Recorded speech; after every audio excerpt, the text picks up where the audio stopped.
Rojbaş, merhaba sevgili izleyiciler. Gündem analizi hoş geldiniz. Yeni bir programla karşınızdayız. Gündem yoğun bir şekilde kendisini gösteriyor. Suriye, Ankara, Kandil, İmralı, hatta dünya gündemi bayağı hareketli. Ama Suriye'de ise yeni durumlar söz konusu ve bu yeni durumlar yeni sonuçlar ortaya koyacak. Dün biraz sizlerle paylaşmıştık iki analiz programında. Hem İsrail'in güvenliği ve Kürt meselesiyle bağlantısı ne ve İsrail'in Suriye'de ne yapabileceğini anlatmaya çalışmıştık ve bugün özellikle İsrail'den Hama ve Humus'a ve Palmyra'ya hava saldırısı söz konusu. Şam şaşkın ve Şam ilk defa kınama açıklamasında bulundu. Ama İsrail'in bu saldırısı dünkü Kudüs'te İsraillere yönelik saldırının ardından gelmesi dikkat çekiyor. Bugün ana başlıklarımızdan bir tanesi bu. Mesut Barzani dün açıklamalar yapmıştı. Fransız televizyonuna konuştu.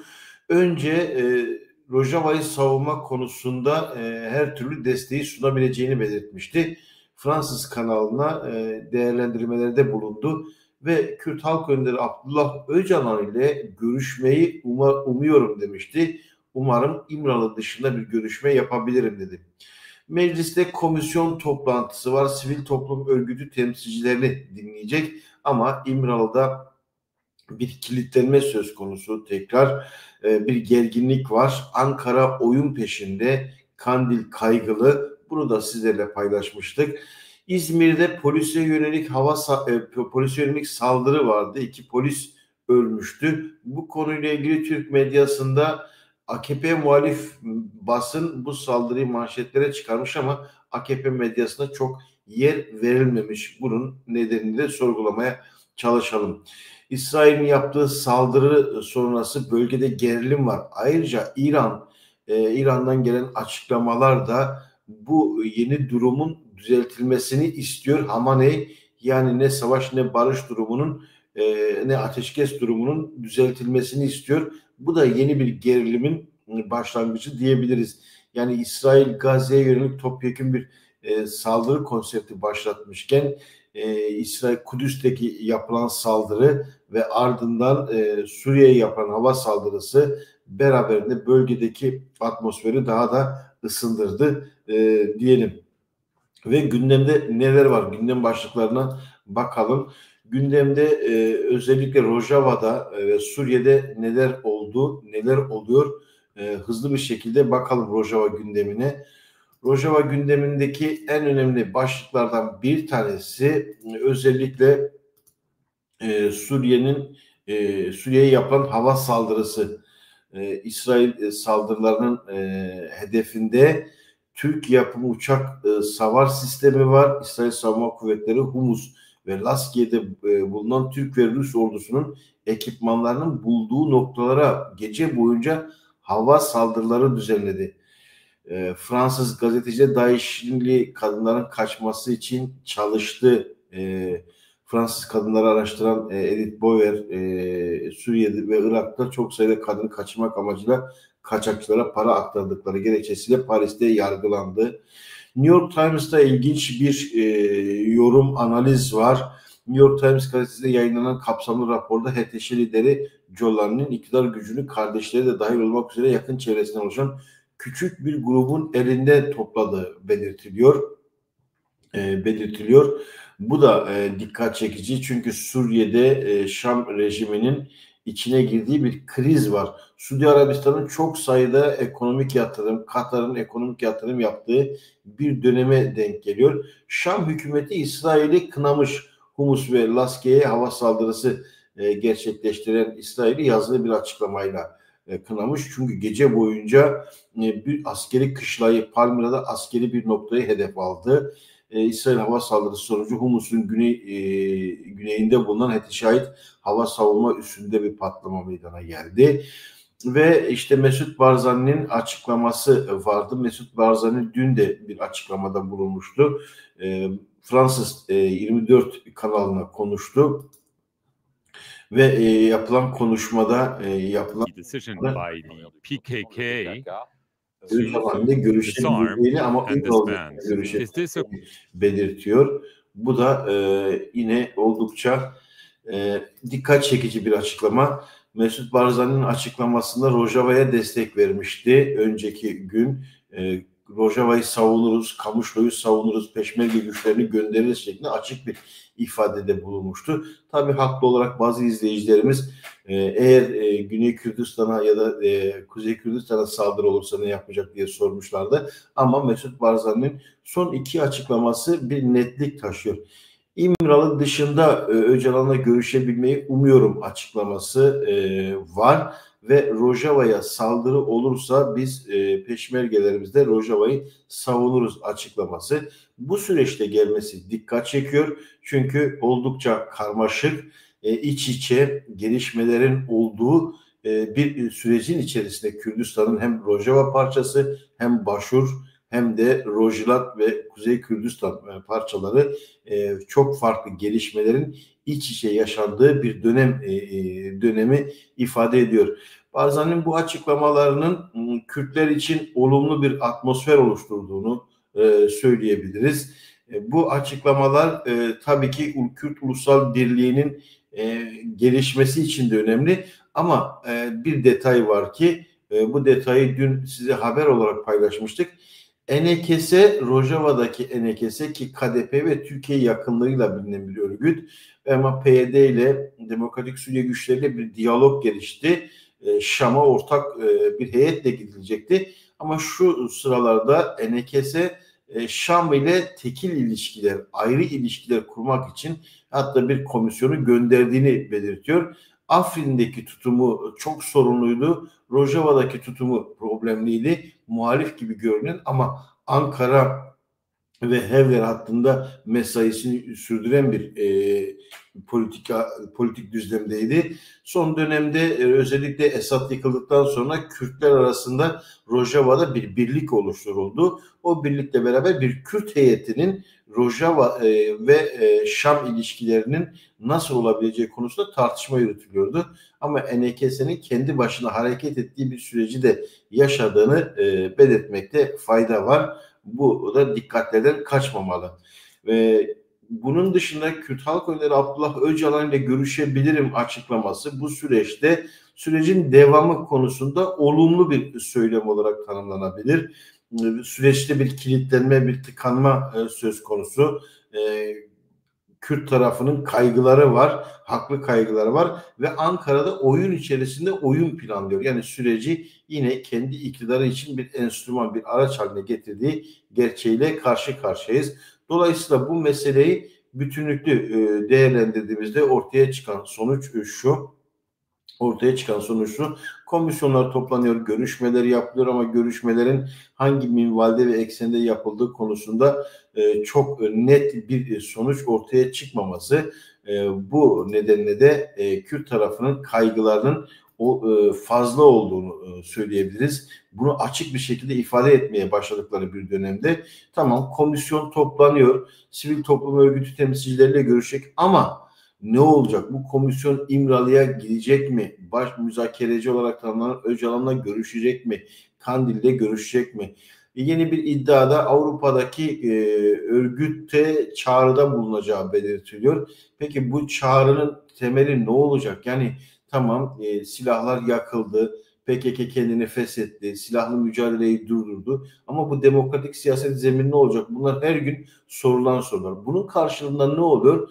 AKP ve MHP iktidarı özellikle CHP'ye kayyum atama, belediye başkanlıklarına, il ve merkez yönetimine kayyum atama tartışmaları Türkiye iç siyasetine farklı bir gerilim noktası oluşturuyor ki bu da süreci sabote etmeye dönük hakikaten demokratik bir açılım, demokratik bir çözümde ısrar eden bir siyasal örgütün, siyasal yapının yani Türk devletinin bu yönlü politikalarının belki kısa vadeli olumlu sonuçları olabilir ama uzun vadeli ve tarihsel olarak bu sorunun çözümüne hiçbir şekilde katkı sunamaz.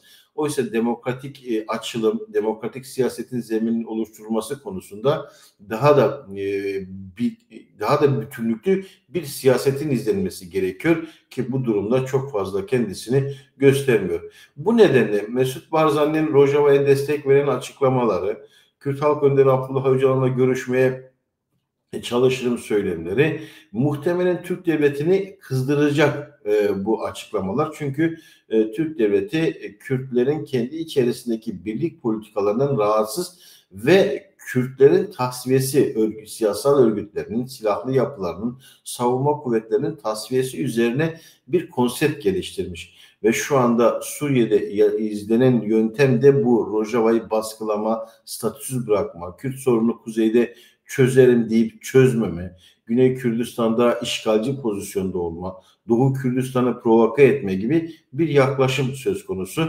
Bu yaklaşım tabii Kürtlerin dikkatinden kaçmıyor.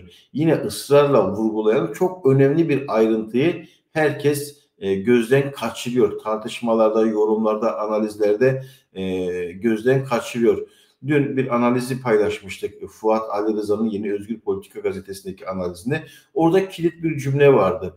PKK'nın Fesih Kongresi'nin önemli bir karara bağlandı. Yani o karar hayata geçmese PKK'nın fesih kararının ve silahlı mücadeleyi bırakmanın anlamsız olacağı ve kararların geçersiz olacağı belirtiyordu. Bu neydi?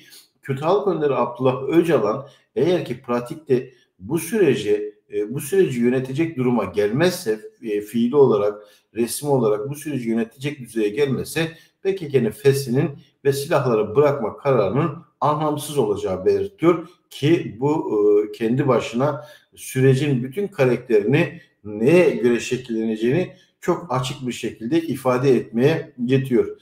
İsrail'in hava saldırıları, Hama ve Humus'a hava saldırıları Suriye'de başka bir pozisyonun açığa çıktığını gösteriyor. İsrail'in hedeflerinde Suriye hava savunma sistemleri var. Ve HTŞ'nin ordusunun kurumsallaşmasını, Türk devletinin teknik, lojistik destek vermesini engelleyen bir pozisyon. Bu çok önemli. Önceki hafta Jolani bazı açıklamalar yapmıştı. İşte İbrahim anlaşmalarını tanımayacağını, Golan tepelerinin işgalinin doğru olmayacağını, İsrail'in kendisine yönelik saldırılardan vazgeçmesini Türk devletinin isteği üzerine açıklamada bulmuştu ve cevap hemen geldi. Yani Laskiye'de, Palmire'de ve Humus'ta Dürüzüler yok yani ya da çok az sayıda. Yani daha önce Dürüzüler için hava saldırıları yapmıştı ama bu sefer İsrail Suriye'de çok daha değişik noktaları bombalamaya başladı. Peki İsrail Suriye'de ne istiyor? İsrail'in Suriye'de istediği konu ne? İsrail ne yaptı? Hava saldırıları, yüzlerce hava saldırısı yaptı. İsrail daha sonra kara, hava ve denizdeki tüm stratejik askeri varlıkları hedef aldı ve imha etti. Yine Golan Tepelerinin tampon bölgeyi işgal etmek için ilerledi.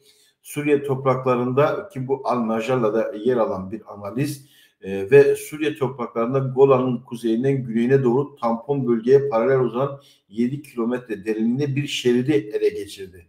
İsrail ordusu Suriye ordusunun Şam'ın dış mahalleleriyle çekilme hattı arasındaki bölgeden çekilmesini istiyor Suriye'nin. Bölgedeki en yüksek ve stratejik zirve olan Hermon Dağı'na gözlem evini kontrol altına aldı. Şam ve Golan arasındaki bölgeyi Suriye ordusunun varlığını yasaklayan güvenlik bölgesi ilan etti.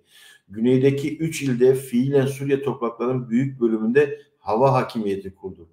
Ankara'nın Türk askeri konuşlamaları için kullanmayı planladığı Suriye'nin merkezindeki üsleri havadan bombaladı. Suriye'deki gelişmelerin ortasında Benjamin Netanyahu Dürüzleri korumak istediğini açıkladı. İsrail güçleri Şam'a bu konuda baskı yapmak amacıyla Cumhurbaşkanlığı sarayı girişini, Savunma Bakanlığı da dahil olmak üzere Suriye'nin önemli tesislerini vurdu. Ve Golan'dan Süveyde'ye kadar insani bir yardım koridoru kurma niyetini açıkladı. İsrail Suriye ile Paris'te görüşmeler başlattı. Dolaylı müzakereler sürdürdü. Bu açıklandı ve İsrail yetkililerle görüşmeler yapıldı.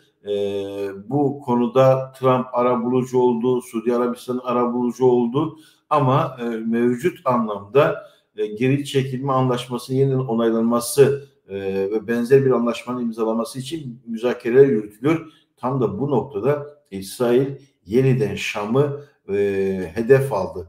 Dolayısıyla 1974'teki tarihi geri çekilme anlaşmasına dönülür mü dönülmez mi?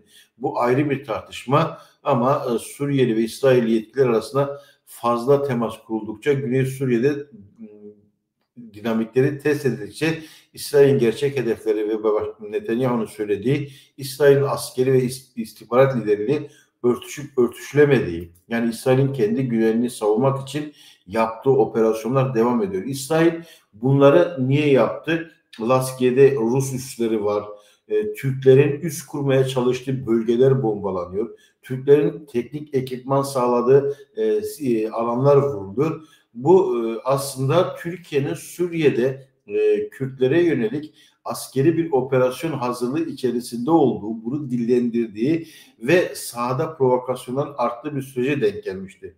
Bu çok önemli bir saldırı. Kendi başına sadece teknik olarak ele alınabilecek bir durum değil. Bütün bunlar şu an bu objektif olarak şöylesi bir durum yaratıyor. Yani HTŞ güçleri birçok alanda Kuzeydoğu Suriye'de Demokratik Suriye güçlerine bir saldırı, taarruz başlatma eğiliminde ve bunun mevzilenmesini, bu konuda kendi askeri alanlarını tahkim etmeye çalışıyorlardı. Bazı konularda Halep başta olmak üzere Rakka kırsalında, Derya Zor kırsalında saldırılar gerçekleşmişti. Ve Demokratik Suriye güçleri de kendisini savunmak için mevzilenmesinin devam ettirdiğini açıkladı. Türkiye HTŞ'yi bir an önce saldırıya geçmesi için telkin ve motive etmeye çalışıyordu. İşte İsrail'in bu saldırısı objektif olarak Rojava'ya yapılabilecek bir saldırı güçlerini zayıflatmak anlamı taşıyor. Objektif olarak durum bu. Dolayısıyla Kürt meselesinin çözümü konusunda sürekli işi yokuşa süren, bahaneler üreten, sadece Kürtlerin askeri ve siyasi örgütsel tasfiyesini esas alan bir yaklaşımla Türkiye'nin herhangi bir adım atamayacağı. Dolayısıyla Türkiye çözümsüz olunca bu sefer içeride kendisine yeni bir gündem yaratmak için işte kayyum tartışmaları, biz böyle büyüğüz, böyle askeri yeteneklerimiz var, böyle tekniğimiz var, Altay tankları yaptık, Kaan uçakları yaptık, bilmem başka şeyler yaptık şeklinde bir propagandayla algı oluşturmaya çalışıyorlar.